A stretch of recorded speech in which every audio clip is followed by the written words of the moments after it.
Hello everyone, welcome back to my channel. তোমরা সবাই কেমন আছো? আশা করি খুব ভালো আছো। আর আমিও খুব ভালো আছি। আর ভালো আছি বলে তোমাদের সাথে আজকে তোমাদের কাছে আজকে আমি শেয়ার করছি। কারণ আমার শরীরটা খুব খারাপ ছিল দুদিন আগে, সেই জন্য তোমাদের সাথে শেয়ার করতে পারিনি। তো আজকে শেয়ার করছি। আর তোমরা ভাবছো যে আমরা কোথায় যাচ্ছি, তাই তো? আর আমরা চলে যাচ্ছি বিয়ে বাড়ি। আমাদের নিমন্ত্রণ আছে। আর নিমন্ত্রণ আছে কার জানো? কারণ আমাদের এই শ্বশুরবাড়ির মানে অতিথি মানে কুটুম। হ্যাঁ, তো ওদেরই বিয়ে আছে বাড়িতে, সেই জন্য যাচ্ছি। আর জায়গাটার নাম হচ্ছে হাজিরপুর। তো বাইরে দেখো কি রোদ তাপমাত্রা, মানে এত রোদের তাপমাত্রা আর গরম, মানে গাড়িতে যাচ্ছি তো মনে হচ্ছে গা হাত পুড়ে যাচ্ছে রোদের তাপে। তো সেই জন্য যেতে ইচ্ছে করছিল না গরমের জন্য, কিন্তু কি করব বলো, মানে নিজের তো যেতে হবে, কিছু করার নেই। না গেলে একটা খারাপ দেখাবে। আর এই যে এগুলো হচ্ছে সরকারের পাইপ বসাচ্ছে, ট্যাপ দিবে বাড়িতে বাড়িতে, সেই জন্য। আর আমার ছেলে তো ঘুম আসছিল, সেই জন্য তো ওকে কোলে নিয়ে বসেছিলাম। তারপরে তো একটু মদনার মোড়ে আমরা দাঁড়িয়েছিলাম, কারণ মানে মা আর বাবা গেছিলো দান কিনতে, বিয়েতে দিবে, সেই জন্য। আর আমি আর আমার ছেলে টোটোতে বসেছিলাম। তো তারপরে তো ফাইনাল দান কিনে তারপরে গাড়ি ছেড়ে দিল আবার। তো আমরা বাড়ির প্রায় কাছাকাছি চলে এসেছি, কিন্তু আমি চিনি না, কিন্তু মা আর বাবা বলছিল যে কাছাকাছি চলে এসেছি।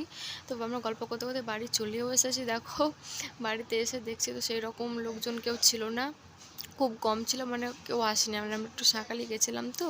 তো তারপরে আস্তে আস্তে গেছিলো লোক। আমার শ্বশুরমশাই আগে আগে যাচ্ছে দেখো।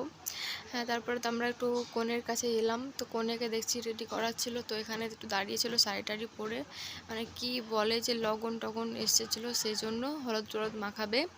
তো ওটা করতে করতে আমরা ভাবলাম যে দুপুর করে খাবারটা খেয়ে নিই। তো দুপুরে ঘুগনি মুড়ি দিয়েছিল, তারপরে আমরা খেয়ে নিলাম। খিদেও পেয়েছিলো, সেই জন্য খেয়ে নিলাম। খাওয়া দাওয়া করে এসে এখানে করে একটু বাজনাগুলো বাজাচ্ছিলো, তো আমার ছেলে দেখছিলো দাঁড়িয়ে দাঁড়িয়ে।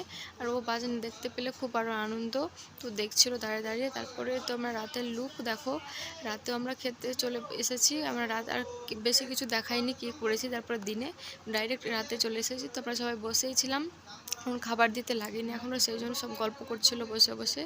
তারপরে তো খাবার চলে এলো। আর হ্যাঁ, আমরা তো রাতে বাড়ি চলে যাব, সেই জন্য আমরা প্রথম ব্যাচেই বসে গেছিলাম। কারণ বেশি লেট করলে তো তখন বাড়ি যাওয়া হবে, মানে গাড়ি পাবো না। আমরা তো আমাদের নিজের গাড়ি নেই, পরের গাড়িতে এসেছি। তার জন্য আমরা সকালে খেয়ে নিয়েছিলাম, 8টার দিকে খেয়ে নিয়েছিলাম। তো তারপরে তো বাড়ি যাব বলে, তো মানে এখন যা মানে চারিদিকে পরিস্থিতি শুনতে পাচ্ছি, মানে শুনে তো ভয় লাগছে, মানে চোর টোর এত কিছু। তো সেই জন্য বাড়ি রেখে তো দূরে থাকা যাবে না। আর এমনি তো আমাদের বাড়িটা একটু ভাঙাচোরা আছে, মানে ভেঙেছে, বাড়ি করবে বলে আগের দিকে ফাঁকা আছে, সেই জন্য আরও আমরা বাড়ি চলে আসবো বলেই খাওয়া দাওয়া সকালে করে নিলাম। তো আমার ছেলে দাঁড়িয়ে দাঁড়িয়ে খাচ্ছিল। তো আজকে এই পর্যন্ত থাক, সবাই ভালো থেকো, সবাই সুস্থ